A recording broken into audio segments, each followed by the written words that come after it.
I think a lot of the handicap in the Big Ten this year is looking at schedules and say, Yeah. okay, which teams get Ohio State, which teams have to travel to some tough places. So from there, let's get into our betting preview. Okay. So if you're looking for odds to win it, Ohio State is your favorite at plus 190. Penn State is plus 240. Let's stop there for a second.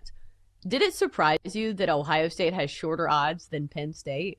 A Penn State team that is extremely talented this year, Yeah. returns their quarterback, and it feels like on paper should win a national championship. I think this is Penn State's year. It should be their year. If not now, when? They are the most experienced team in the Big Ten when you talk about big names coming back, impactful players coming back. Drew Aller's back. So is Katron Allen, Nick Singleton, right? They bring in Jim Knowles, who has been a defensive mastermind everywhere he has gone. And they already had a stout defense, a top 10 defense last year. This is the one thing holding them back. Maybe you've heard this before. It's James Franklin.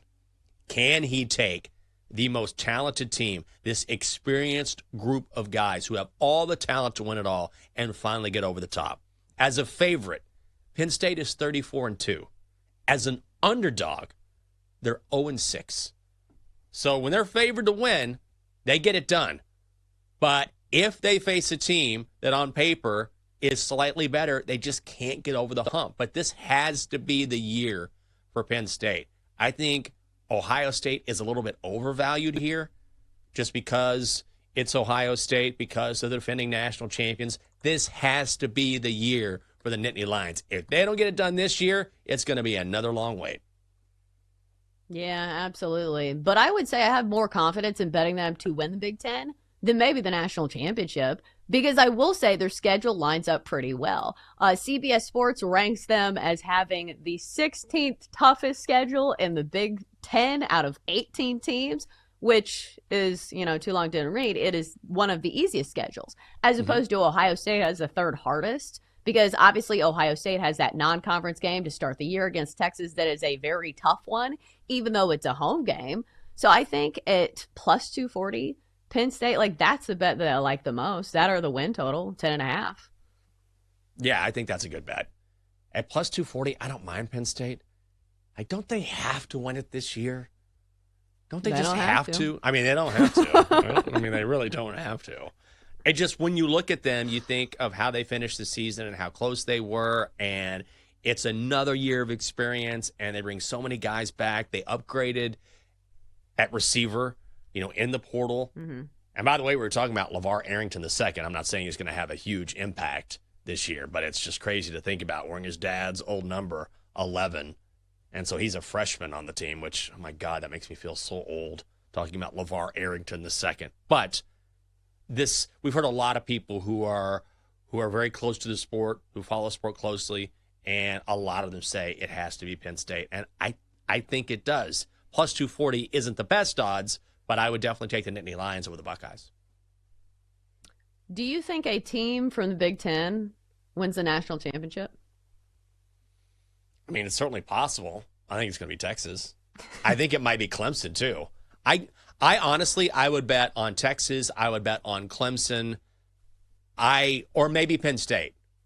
If it's going to be a team from the Big Ten, I think it's going to be Penn State. I think Ohio State, while they're going to be talented and they just plug and play players, we know this, I think we're giving them a little bit too much credit. And I feel like they're replacing a lot of guys, and it might take them a while to gel, which gives Penn State the advantage because they do have that experience that is already ready to go. So if it's going to be a Big Ten team, I think it's the Nittany Lions, but I say Penn State, Clemson, and Texas probably your top three. Yeah. And plus, it's just hard to win a national championship 3 years in a row from the same conference. Especially now that we have, it feels like more parity between, I say that, but the Big Ten's won each of the last two national championships. So we'll see. So it does feel like a top-heavy conference where I do think it's probably going to come down to Ohio State and Penn State. But we've seen teams kind of come out of nowhere and make the college football playoff. We saw it last year with Indiana. So I know everybody's asking the same question. Who is this year's Indiana? Jenks, it could be Indiana, but it could be some other teams. I know people are high on Nebraska. Some people are making a case for Illinois. If you're basing it on schedule strength, because Yeah. Illinois has a pretty easy one. Are you taking any of those teams to be this year's Indiana? I wouldn't mind putting a sprinkle on Illinois. I think Illinois is interesting because you're getting them at 40-1. They won 10 games last year for the first time in 23 years. They have a manageable schedule. Some tough games on there, but it's doable. And also they have Luke Altmaier back at quarterback, who's very good. So, yeah, long odds, and there's certainly some teams in the conference who are better than Illinois, but I'm sure Brad Evans has a hot take on this because he's a big Illinois guy. I know he loves his Fighting Illini, but I do like Illinois. Yeah, they do get Ohio State at home. Like, I still don't think I'm taking Illinois, but their schedule lines up pretty well. But there is a big game pretty early in the schedule, at least with Big Ten implications, where they do play Indiana on the road September 20th. And we were just talking about our ACC previews yesterday. Their second game of the season is on the road at Duke. It's an 11 a.m. game. Whoa. I think if they get caught sleeping, be careful because Duke has a quarterback that they're paying $4 million of NIL money. So I would think he's got to be at least decent. But a lot of people like Illinois this year. And here's the difficult part, I think, of handicapping football is sometimes it can feel like an echo chamber where one person starts buying in on a team and then it feels like everybody kind of follows suit. Do you understand what I'm saying? And Yes. it's really hard to go against the grain because everybody, like one person's like, oh, Illinois. And you're like, hey, me too. And so sometimes you really have to do your own homework. I know a lot of people are high on Nebraska this year, but like how many times do we say, oh, Nebraska's back? Like they've got this great, proud pedigree. But I will say they do have some pieces that are easy to like. Mhm. Dylan Raiola, the Patrick Mahomes wannabe, manning the ship out there. They are 35-1 to win the Big Ten. I think for teams like that, it's more win totals. Like, I Yeah. don't think I'm taking those teams to win the Big Ten because I do think it's still a top-heavy conference. But what about 7.5 wins? Or what about any of these win totals for these teams not named Ohio State and Penn State? I think I might go under on Ohio State. I didn't get to 10. But I think that here's the thing. I know I'm coming at this from a Longhorns perspective, but Ohio State, if you look at sort of how they prepared for the season, like Julian Sayin has like no experience as a college football starter. Like transfer from Alabama, has all the tools, but it was a battle there for a while. Like it was supposed to be him. He's the guy.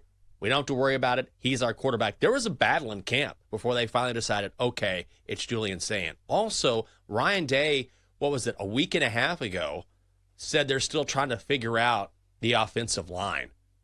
And they hadn't really come to a conclusion on which guys were going to start. And I know they lost a ton of talent on both sides. They just replaced those guys with blue chippers. But if it takes you a while to figure out your quarterback and you're still kind of shuffling around your offensive line, and also you have two new coordinators, those are a lot of question marks, right? So Ohio State absolutely has the pieces to come together at the end of the season, but you know how it is when you replace coordinators, because not only do you replace the talent, then this new talent has to learn a brand new system.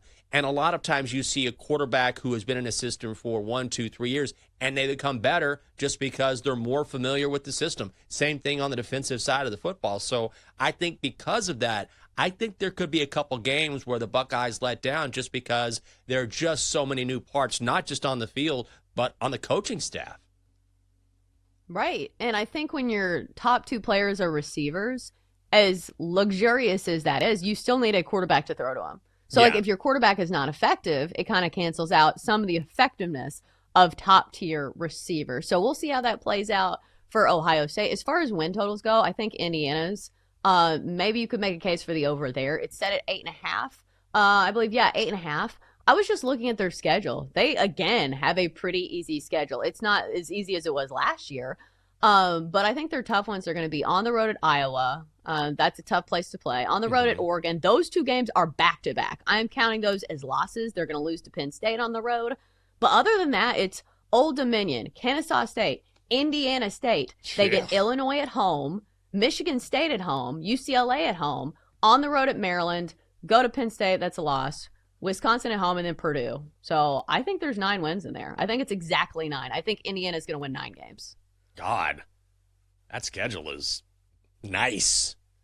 Very nice. That's what I'm saying. I mean, I think Penn that's State, the thing in the Big Ten. When you have 18 teams, you don't have to play all the big dogs. Yeah. It's crazy.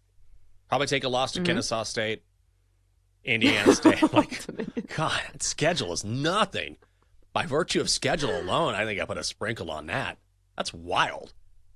That's a weak schedule. That's what I'm saying. Yeah. I know. The fighting Justin Verlanders of Old Dominion. ODU. But schedule matters, especially like for win totals. Like, I'm not buying into like some of these fringy teams to win a national championship. Like, as much as I'd love to talk about like a fringy team from the Big Ten or the SEC to win a national title, like Right. we've seen a steady diet of blue bloods winning a national championship. I'm not saying they can't get to the college football playoff, but I think it's very similar to basketball. Once you get to that like top Final Four stage of things, like the cream rises to the top.